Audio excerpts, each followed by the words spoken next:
네, 안녕하세요. 무용글로벌입니다. 오늘은 해외 사업 왜 쉽게 망하나에 대해서 한번 말씀드려 보도록 하겠습니다. 특히 베트남과 같은 개발도상국에 나와서 한국 사람들이 사업을 할 때 이런 부분들만 피하면 그래도 망할 확률은 훨씬 더 줄어들 거라는 생각이 들고, 또 현지에 있는 미리 사업을 하고 계신 한국 사람들, 또 새로 시작하시는 분들에게도 서로 도움이 될 거라 생각되어서 이런 영상을 한번 찍어봅니다. 자, 여기 나오는 식당들이나 사업의 형태는 제가 말씀드리고 있는 이 내용과는 아무런 상관이 없습니다. 자, 이런 형태의 사업을 하실 거다, 또는 이런 장소에서 사업을 하실 수 있다의 예로서 제가 올려놓은 거고요. 제 얼굴이 나오는 것보다는 이런 영상들이 나오는 게 시청자들에게 좀 더 도움이 될 것 같아서 제가 이런 영상과 함께 지금 말씀을 드리고 있습니다. 자, 첫 번째로 이런 방법만은 피하자라는 게 있습니다. 자, 우리가 해외 사업을 할 때 해외에 나가서 사업을 하면 좋겠지만은, 우리가 해외에 나가지 않고 지인을 통해서 투자를 해서 해외 사업을 하는 경우가 많이 있습니다. 보통은 지인을 통해서 투자를 할 때 한두 번 방문을 하거나 아니면 진행사항을 방문을 하러 들리시는 분들도 계시지만, 지인을 전적으로 믿고 돈만 투자하시는 분들도 상당히 많이 봤습니다. 자, 한번 생각해 보십시오. 자, 우리가 한국에서 사업을 한다고 하면 내가 최선을 다해서 거기에 올인을 해서 사업을 해도 사업의 성공을 장담할 수가 없습니다. 그런데 해외는 우리나라에서 사업을 하는 것보다 좀 더 어렵다고 생각을 하시면 됩니다.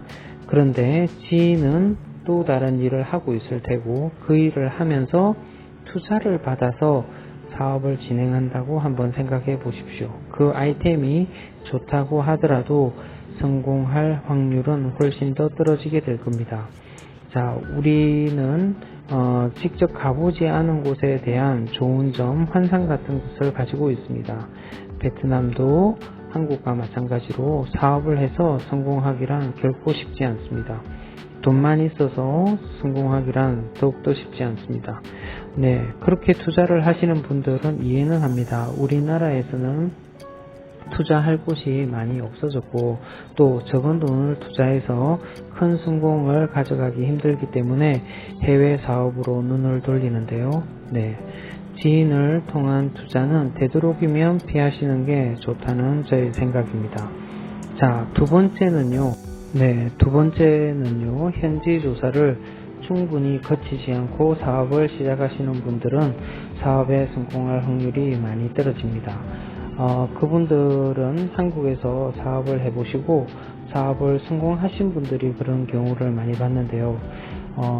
사람들은 어딜 가나 다 비슷하다고 생각을 하시고, 또 한국에서 한번 성공을 해봤기 때문에 그 성공을 베트남에서도 자신하시고 해서 현지 조사를 소홀히 하고 사업을 시작하시는 분들을 종종 봤습니다.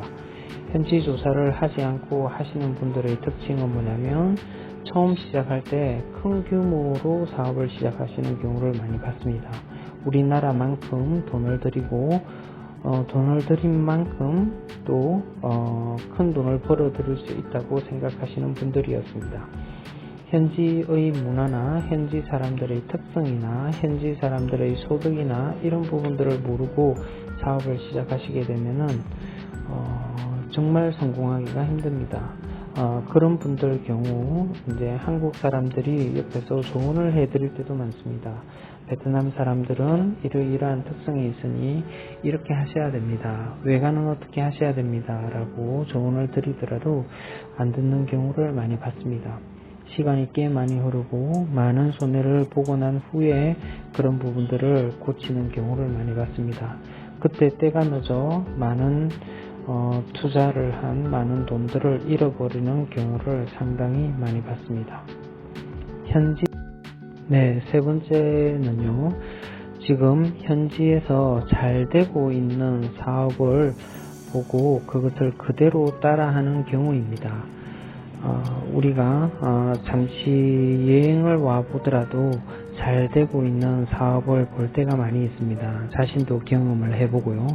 그러다 보면 나도 어느 정도의 돈이 있는데 이 정도의 돈을 가지고 이 사업을 시작할 수 없을까라고 생각을 하고 그런 부분들을 빠르게 진행을 해서 똑같은 업종의 사업을 비슷한 위치에 오픈하는 경우를 상당히 많이 봤습니다. 자, 그렇게 하다 보면 그런 분들이 한두 분만 계시면 괜찮은데요. 그런 분들이 많다 보면은 어떻게 될까요? 고객을 나누어 가지게 됩니다. 기존에 하시고 그 사업을 하시는 분들에게도 큰 타격을 주게 되고요. 그 사업을 새로 시작하시는 분들도 결국에는 고객을 나누어 가시기 때문에 큰 이익을 가져가지 못하시거나 아니면 큰 손해를 보는 경우를 많이 봤습니다. 특히 이거는 다른 외국인들보다 한국인에게 많이 나타나는 특징인데요. 정말 이거는 피해야 할 것입니다. 우리의 교민 사회에서 가장 어려운 부분이라고 제가 생각하는 부분들입니다. 저도 여기 있다 보면 초창기에는 그런 생각을 많이 했습니다. 이 사업 잘 되는데 나도 이 사업을 한번 해볼까 라고 생각을 하고 이 정도의 돈이면 이걸 할 수 있겠네 라고 생각하는 경우도 많습니다. 그리고 교민들도 그렇게 유사 업종에 뛰어들어서 다 같이 망하는 경우를 정말 많이 봤습니다. 절대 유사 업종을 보고 그게 잘 된다고 해서 똑같이 카피해서 하는 사업은 피하셔야 됩니다. 절대. 자, 네 번째는요, 해외에서의 한국 교민사회입니다. 해외에서의 한국 교민사회는 서로 연결이 되어 있는 경우가 많이 있습니다. 자, 모든 사람들이 여기서 먹고 살기 위해서 사업을 하게 되겠죠. 그러면 어떤 분은 사업에서 성공을 해서 돈을 많이 벌고 어떤 분은 또 사업에 실패를 하게 됩니다. 사업에 실패를 하게 되면 더 이상 사업을 안 하시면 되는데 그게 아니라 또 잘 되시는 분한테 돈을 빌려서 사업을 하게 되는 경우가 많이 있습니다. 해외에 나와 있으면 서로 간의 처지나 이런 부분들을 잘 이해하다 보니까 또 내가 사업을 해서 돈을 좀 벌고 있으면 그런 어려운 부분이나 어려운 부탁을 거절하지 못해서 돈을 빌려주고 해서 또 그분은 또 사업이 또 잘 안 되시고 하다 보니까 결국에는 사업이 잘 되어서 돈을 많이 버시는 분들도 돈을 많이 융통해주고 그 빌려준 돈을 받지 못해서 큰 돈을 벌지 못하는 경우도 많이 봤습니다. 그리고 다낭은 여행 사업이 주가 됩니다. 여행 사업은 특히 사업과 사업 간에 이렇게 맞물려 있습니다. 그렇게 되다 보니까 한쪽이 무너지게 되면 도미노 현상처럼 같이 무너지게 되는 경우도 많이 봤습니다. 이거는 어떻게 뭐라 할 수 없는 부분인데요. 그런 특징이 있다라는 것만 이해를 하시면 되고요. 좋은 부분일 수도 있습니다. 어떻게 마지막으로요. 다섯 번째는 한인 사업이 현지인 대상으로 하는 사업이 적다는 것입니다. 이 부분에 대해서는 저도 이해를 합니다. 왜냐하면 현지인을 대상으로 사업이 어느 정도 성공을 했다고 하더라도 이 현지인들의 소득이 극히 낮기 때문에 그 이익금이 적기 때문입니다. 그래서 특히 다낭에 있는 한인들의 사업들은 다 한인들을 대상으로 하고 있습니다. 그렇게 되다 보니 계절성 사업이 되게 되는 거죠. 한인들이 많이 방문하는 시즌에는 돈을 좀 많이 버는데 한인들이 적게 오는 시즌에는 돈을 적게 벌거나 아니면 손해를 보게 되는 거죠. 특히 코로나 사태가 일어난 지금은요, 여기의 한인 사업은 거의 다 무너졌습니다. 극히 일부가 유지를 하고 있고요. 대부분은 그 사업을 접게 되는 경우를 지금 목격을 하고 있습니다. 그래서 현지인을 대상으로 하는 사업들은요, 그나마 좀 유지를 하고 있고 지금도 돈을 벌고 있습니다. 완전 봉쇄가 되지 않는 경우에는 돈을 벌고 있는 거죠. 압니다. 이 현지인들을 대상으로 하는 사업이 쉽지 않다는 건 압니다. 하지만 시작이 어렵다고 해서 우리가 시작을 많이 하지 않다 보니 지금 베트남에서 현지인을 대상으로 사업을 하고 있는 한인들이 극히 적습니다. 그래서 이런 성공 케이스들을 많이 만들어져야만 또 다른 사람들이 현지인을 대상으로 사업에 뛰어들고 할 것 같습니다. 네, 모든 사업은 쉽지가 않죠, 그죠? 네, 성공 확률도 그냥 회사를 다니는 것보다는 상당히 낮고요.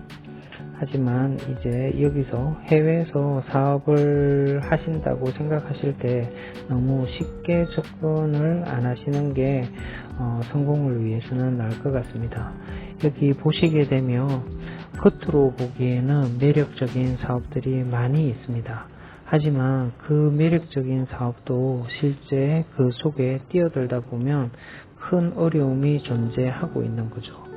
네, 한국인을 대상으로 하는 사업도 어렵고 베트남 현지인들을 대상으로 하는 사업도 어렵다면 우리가 어떤 사업을 택해야 할까요?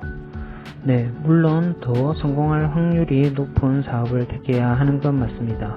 하지만 리스크를 따져본다면 여기 베트남 현지에서는 현지인들을 대상으로 하는 사업이 훨씬 더 전망이 있을 것 같습니다. 이 나라 인구가 1억 가까이 되고 또 이 나라의 소비 성향이 상당히 좋습니다. 그리고 한류도 좋아하고요. 한국의 음식, 한국의 패션, 한국의 화장품, 한국의 문화도 상당히 좋아하는 민족입니다. 그것을 이용하게 되면은 앞으로 우리가 시도를 많이 안 해서 그렇지 시도를 하다 보면 이 베트남 현지인들을 대상으로 할 사업은 많이 있을 거라고 저는 생각을 합니다. 네, 오늘도 시청해 주셔서 대단히 감사합니다.